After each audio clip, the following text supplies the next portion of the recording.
უნიკალურად რა გვხდის, აი ეგ გამოცდილებები, ის ხალხი, რომელსაც გზაზე გადავეკვეთებით, ის ხალხი, რომელიც რაღაცა ამ გზაზე გადაკვეთეს, რაღაცას გვეტყვის, ჭკვიანურს, ან შეიძლება ჩვენ ვეტყვით და რეფლექსია გვექნება და ასე შემდეგ. და ეგ ფორმა მაგით დავამარცხე, რომ მივხვდი, რომ ყველაფერს მაინც ვერ წავიკითხავ და რასაც წავიკითხავ, იმით ვიქნები უნიკალური და რა უნდა მაგას.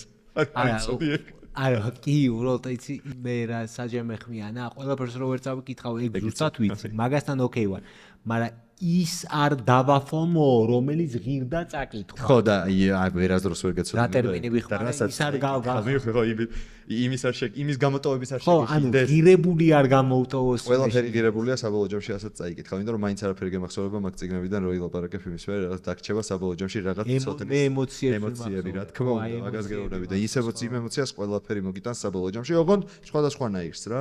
და ეს ლონგეს წინასწარ ბრენდისა არ იყოს, არავინ იცის იმ წიგნში რა წერია და რა დაგხვდება. ამიტომ ჯობს უბრალოდ გული, რასაც გიგანახებს და შენი აი რო იტყვი რომ ეს წიგნი წაკითხული გაქვს, ძმაო, აი ეგ წაიკითხო.